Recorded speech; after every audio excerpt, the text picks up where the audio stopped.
Hi guys, thank you all for tuning into Big Mama Story Time. Story time!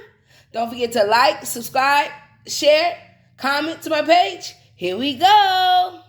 Hi guys, thank you all for tuning into Big Mama Story Time on today. Today I will be reading to you guys the Disney Animal Stories collection, a book out of this collection. Let's go guys. All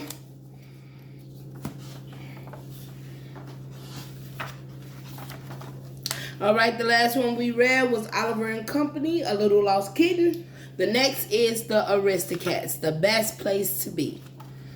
All right. The Aristocats, The Best Place to Be. All right, guys, let's get into this.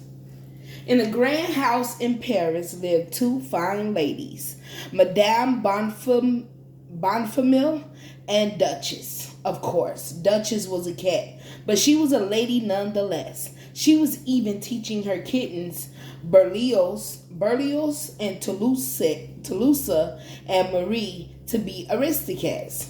Each day they had painting and music lessons. When the kittens teased one another, Duchess reminded them, "Ladies and gentlemen, do not fight." They were all very happy with Madame. She loved them so much that she decided to leave her entire fortune to her pets. Edgar, Madame's butler, was not happy. He wanted the money for himself. He plotted to get rid of the cherished pets. As Edgar warmed their cream that afternoon, he added sleeping pills. Soon Duchess and the kittens felt their eyes growing heavy. Climbing into their fancy bed, they fell fast asleep. That night, Toulouse had a strange dream. He saw Edgar riding a motorcycle. They were bouncing in a basket. Dogs were barking. Then the basket was flying. But it wasn't a dream. The Aristocats woke up in the country, far from home. They were very frightened. As it started to rain, they huddled in their basket. "Poor Madame," said Duchess. "She'll be so worried when she finds us gone." Fortunately, the next morning was brighter. Duchess crept out of the basket to look around and was happy to see a friendly face. Strutting toward her was Miss Thomas O'Malley, a charming alley cat. Toulouse hissed like an alley cat, while Marie just sighed dreamily. She thought Mr. O'Malley was very handsome and romantic. Laughing, O'Malley guided them all to a road and made a mark in the dirt. "This is where our magic carpet will stop," he promised, as he began to count. A milk truck drove around the bend. "All aboard for Paris," called O'Malley. He even made breakfast magically appear. When the kittens closed their eyes, O'Malley uncovered a container of milk. Marie, Toulouse, and Berlioz were impressed. They all thought O'Malley was the most wonderful cat in the world. Then suddenly the truck came to a sharp halt. The angry driver had seen them and chased the cats away. "What a terrible man!" Duchess cried. But O'Malley knew what to do. "Paris is this way," he told them, following the train tracks.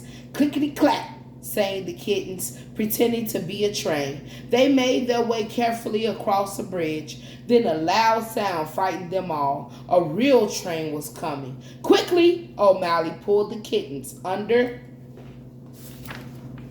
the tracks. They tried to hold on as the train rumbled overhead, but the shaking was too much for Marie. With a scream, she fell into the river below. "Marie!" yelled Duchess. O'Malley dove into the water and pulled her to safety. "Oh, thank you, Thomas," cried Duchess gratefully. "What will we ever do without you?"